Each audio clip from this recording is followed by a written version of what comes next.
World War II is a scar upon human race forever. World War II is supposed to have taken the lives of anywhere between 11 to 12 million people. More than 200 political prisoners were burned to death. It is not about who did it.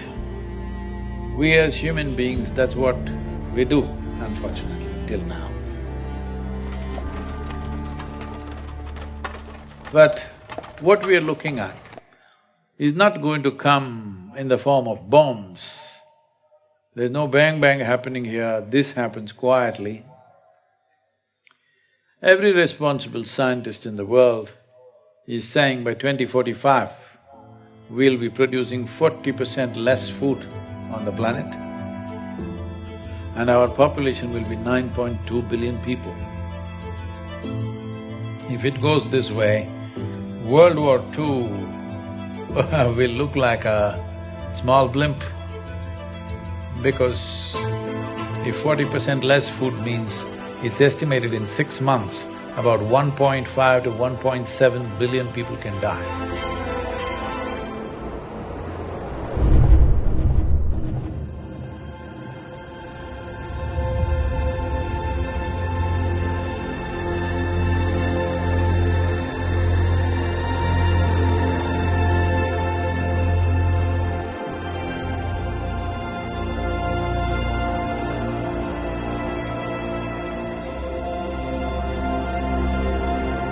Climate change, food security, nutritional security, water quality, water renewability, biodiversity, land grab, political stability.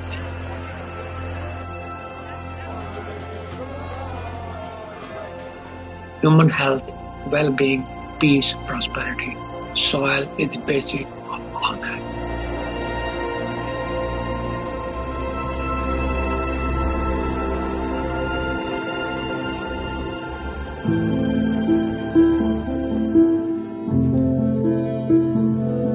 Soil is a basic entity on which all terrestrial life depends. 95% of all the food which is consumed by human comes from soil.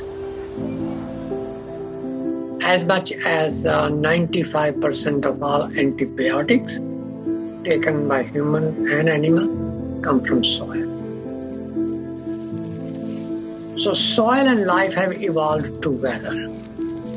There is no soil without life, and there is no life without soil.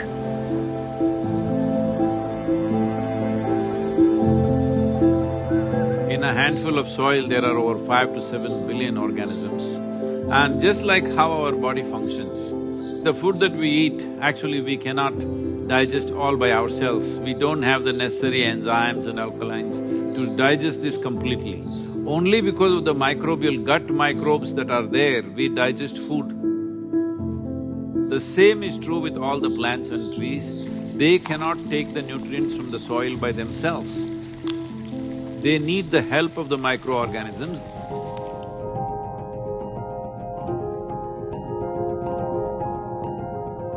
Good guy bacteria, good guy fungi, protozoa, nematodes, microarthropods, earthworms, incatriotes, all of those organisms are required to have a good, healthy soil so your plant gets the balance of everything that it needs every second of every day.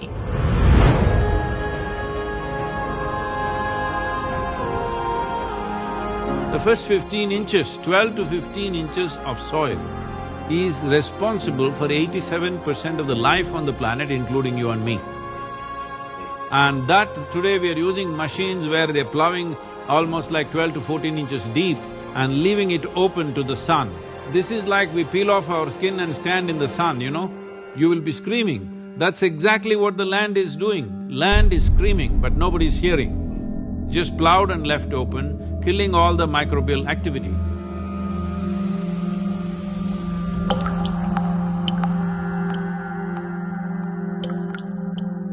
See, right now, the organisms here, the only food they can eat is organic content. where will the organic content come from? Here you see all these leaves, dry leaves falling down. We won't pick it up nor sweep it away. We leave it like that, it'll become part of the soil. It is only the green litter from the trees and other, whether it's grass or bushes, whatever, or the animal waste, which can put organic content into the soil. In normal agricultural soil, the minimum organic content should be between 3 to 6%. The most minimum is 3%. 3% is kind of the borderline, where you've got enough diversity in the kinds of foods that are present so that all of the necessary sets of microorganisms will be able to perform their jobs. In most of the Western world, we have so destroyed sets of species of different functional groups that we're on the edge of not being able to come back from that.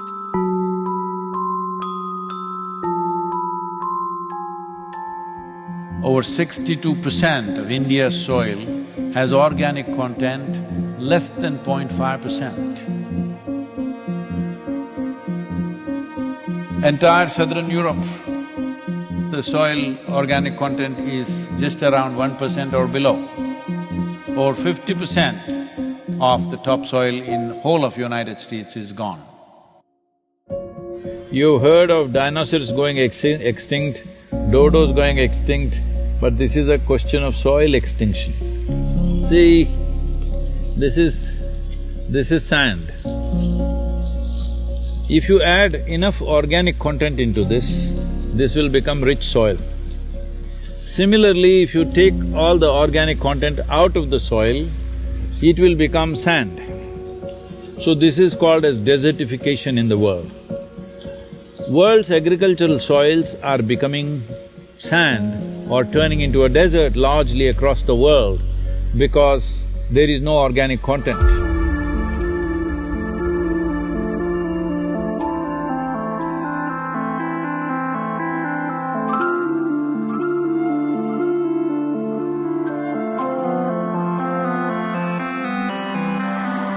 Right now, the soil that we are using is not our generation's soil. We are using up the soil of the unborn child. We have no business to do that, because soil is not our property, it's a legacy that's come to us, and it's a legacy that we should leave behind, living soil.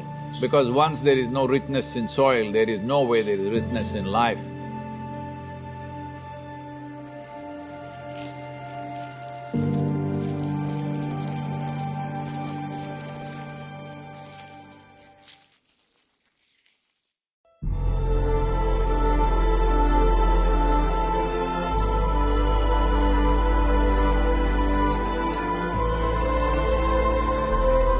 Right now, United Nations statistics say that we may have agricultural soil only for another 80 to 100 crops.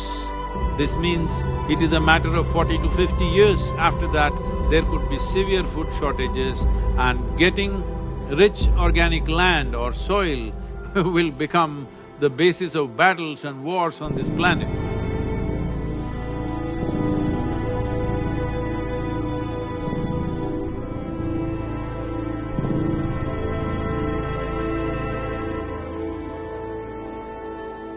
People talk about the weapon of mass destruction, nuclear bombs and missiles and other things. Yes, what happened in Hiroshima and Nagasaki is unforgivable, yes. We forget one of the biggest weapons of mass destruction is hunger. Malnutrition, poverty, unavailability of healthy environment. Even now, hunger-related deaths in the world are 16 to 17 every minute. That, my friend, is the weapon of mass destruction. Now, we had in December 2019, we had 690 million people globally which were hungry. Out of that, 40 million were in the United States. So, it's not just Timbuktu or some part in India or elsewhere. even in the US. I was talking to the WFP director who is from United States. He said that by 2035, there could be severe famines in Chicago and Illinois region because the soil conditions have depleted so badly, it can easily happen. Civil wars are expected. By 2035, 2040, they're expecting many civil wars within countries because not everybody in a given country will have food, so naturally there'll be fights. If 40% less food in India means 40% of the people don't have food, you think they'll just get hungry and sit in a corner? No, they will do things that you can't imagine. You must understand, whole human civilizations have been built only because of the fire of the belly to fulfill this. The same fire which built human civilizations can burn the damn thing down if it is not quenched. Do not underestimate that.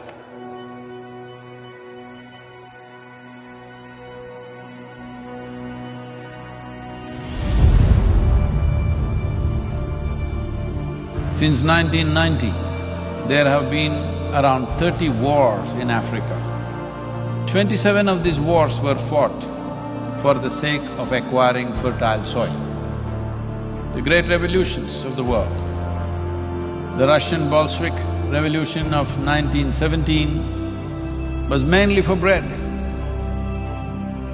Even their slogan is peace, land and bread.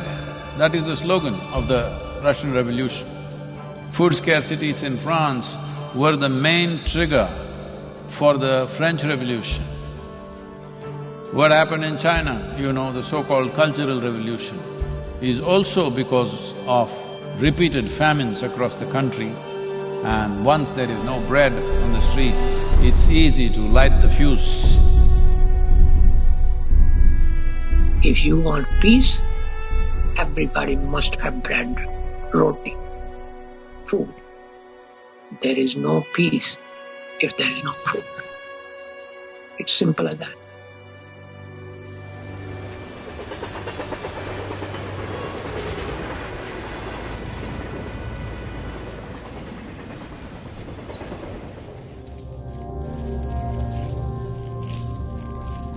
Soil is a most neglected part of the human environment. Degrading soils means losing and wasting potential food today and forever. A human being, like other animals, are requiring a fairly complex diet and many nutrients. And these nutrients we get through our food, and that essentially depend on the soils. So the soils, rich in nutrients, in minerals, are a precondition for a healthy diet. There's a direct link between soil quality in terms of nutrients and diet quality in terms of what we eat. So that is not well understood by many people. You have to put into the soil nutrients, nitrogen, phosphorus, potassium, micronutrient, calcium, magnesium, potassium, organic matter, content which is mineralized intake. It must be returned back to the soil in one form or the other for soil to be productive. Soil produces straw, grains, roots. I believe that if people take the grains and return the roots and straw back to the soil, so that soil gets its share of production, that's a good thing. If you take away the straw, then soil does not get anything. So progressively soil is being degraded, depleted, devoid of the essential elements. That is when we call degradation of soil health. And when soil is degraded, people living on it are also becoming progressively miserable. The soil depletion in United States has led to 21% drop in vitamin A in all the fruits, vegetables and everything else that you're eating. 30% drop in vitamin C, 37% drop in iron levels, 27% drop in calcium levels. The things that today you all think is very healthy to eat salads and stuff, from the early 20th century, what level of nutrients they had and what they have today is only 10% left, 90% lower than what it was in early 20th century. Center for Disease Control, which is right now playing a significant role in this COVID situation, says all Americans are potassium deficient. 90% of the Americans have vitamin E deficiency, 70% have vitamin K deficiency, 52% don't have enough magnesium, 43% don't have enough vitamin A, 40% don't have enough vitamin C. This is in the most affluent nation. It simply means the food that you're eating doesn't have enough nutrients, even if you eat enough food, because soil has been destroyed like this.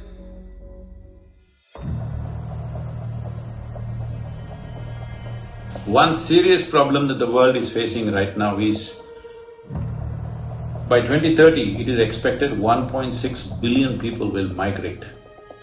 Out of this, 0.9 billion will come from Africa. See, when people migrate in an unplanned way, what they go through is unbelievable, especially women and children. What they go through in unplanned migration where they're being dragged through all kinds of unfamiliar terrain, what happens to them is unbelievable. Nobody should face this. All young women like between 14 to 18 years of age, they're being seriously exploited. It is expected that in India, about 220 million people will move to urban centers in the next 8 to 10 years' time. Tell me, in your city, do you have place for another 20-30 million people extra? This will happen in a big way across the world.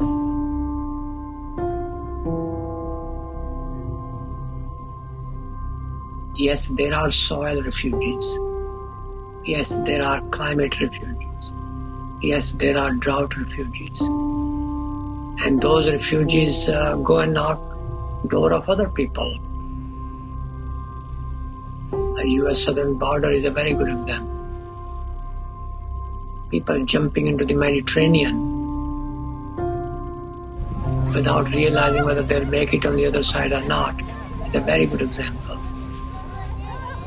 There are several millions of refugees in the world because the land which they grew up on cannot afford their services, their basic needs. Eventually the solution lies to make sure that the soil can support them.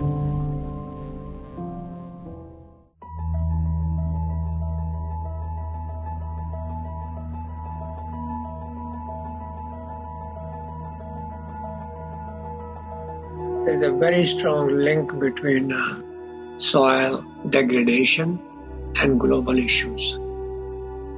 For example, climate change. So, current civilization, I call it carbon civilization. Everything we do is based on carbon, fossil fuel-based carbon. And therefore we have depleted also carbon not only from fossil fuel, but also from soil. Maximum amount of carbon was always in the soil, but now a lot of it is in the atmosphere where it should not be.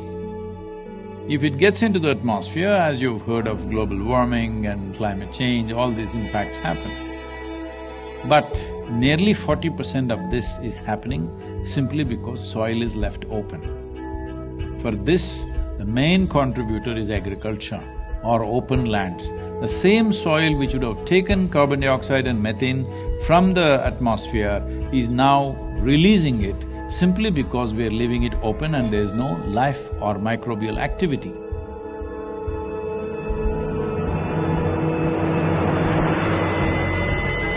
When the global mean temperature goes from 0 to 1, that's a big thing. Go from 1 to 2, it's a massive thing. Go beyond 2, you're in a disaster zone. We are now on our way to a warming of 3 degrees Celsius. And we're doing it in a blink of time. I mean, it's just this extraordinary exponential rise of temperature on Earth. But if we can take carbon dioxide from the atmosphere through plants and put it back to the soil and keep it there, then we deplete the carbon from the atmosphere and make global warming lesser serious problem. The Brazilian part of the Amazon rainforest has, according to the latest science, tipped over from being a carbon sink for thousands of years, one of the most important carbon sinks on planet Earth, to now being a carbon source. So it has already tipped over and is releasing more carbon than it's taking up. So soil has become, if anything, even more important, even existential.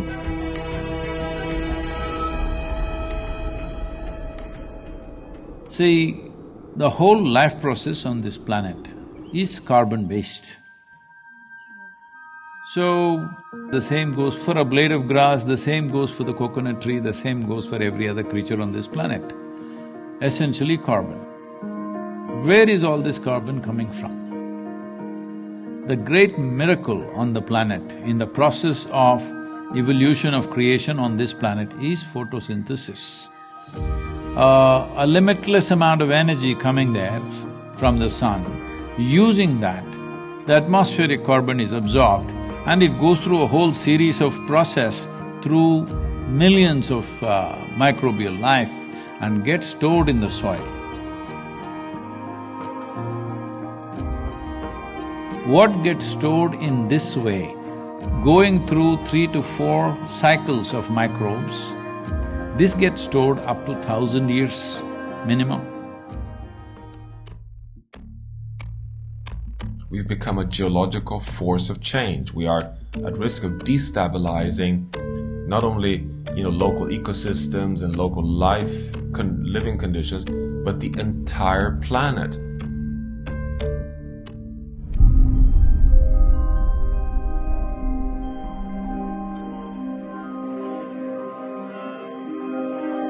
United Nations says we only have 60 years of agricultural soil left. So within 50 years' time, there will be a serious food crisis on the planet. A mass famine would be inevitable.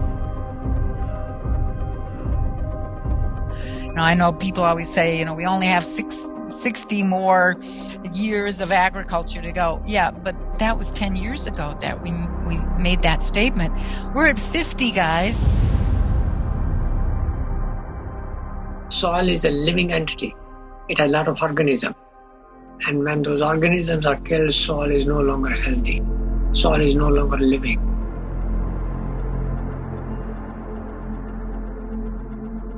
Soil cannot create the ecosystem services.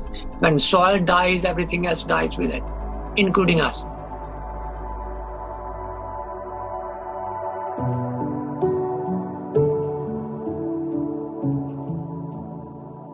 If we start correcting it now, in 15 to 25 years, we can make a reasonable level of correction. We can come away from the brink where we are. But if you leave it for another 30 to 40 years and then try to do it, it will take 150 to 200 years to regenerate the soil. So this is not about just painting a… dark picture of everything. This is a moment of responsibility that we as human beings, if you stand up right now, we can turn this around.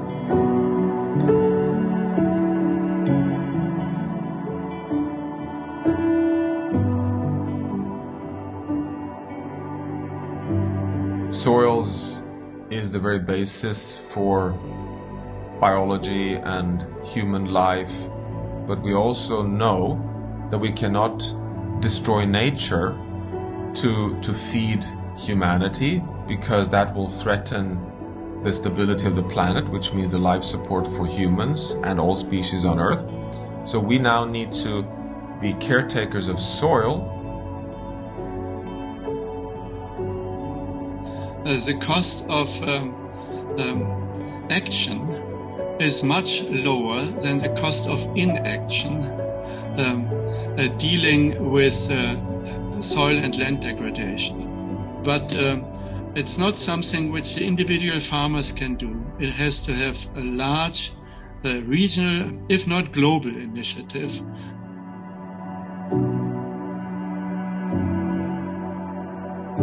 This depletion of soil has happened because we have not put back the organic content back into the soil of what we are taking out. So we are seeing how to get a policy in 192 countries to make this the norm, that if you own agricultural land, minimum 3 to 6% organic content must be there by law. Initially by recommendation, then by incentives, and then by law, by mandatory law, it has to happen. If it's not in the law, then we don't know what they will do tomorrow. That's what we have done, isn't it? From previous generation to this generation, in one generation we've ruined it because there was no law. If there was a law, minimum agriculture content should be… organic content should be there in it, we would have kept it that way. So first and foremost thing is to bring the law. To bring the law, what is needed?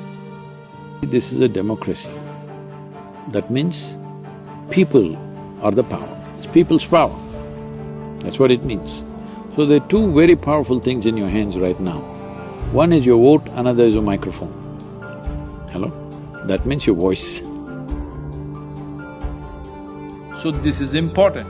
The people of the world have to speak and say, we are ready for long-term solutions, we are ready for long-term commitment, we are ready for a long haul, we are willing to pay the price for the well-being of future generations.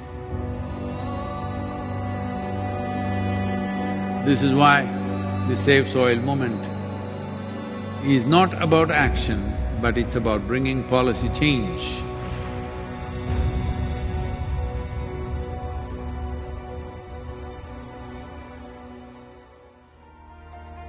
As a part of this, I'm 65 and I'm riding 30,000 kilometers across 24 nations to activate support from the citizenry. We are trying to get about 3 to 3.5 billion people to speak about soil for these 100 days. From March 21st, 100 days, we want the whole world to talk about soil. We have UNCCD as our partner. We have also signed something with the World Food Programme, and the scientists from FAO and other organizations are working with us. World Economic Forum is very much with us. Most governments have come on board. Heads of states will be flagging off this rally. Right now, that's what I'm trying to create, that if 3.5 billion people speak, this is 60% of the electorate. If 60% of the electorate speaks, there is no government which will ignore that in a democratically set up government. Each one of you should reach as many people as you can to make this happen. Many global leaders and influencers are already participating in the movement. Be a part of this and let us make it happen.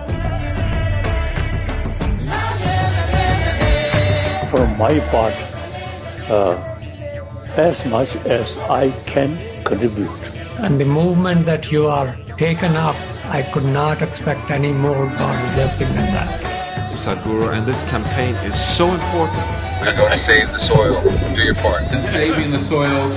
And our planet's future depend on it. Sadhguru, save soil, my friend.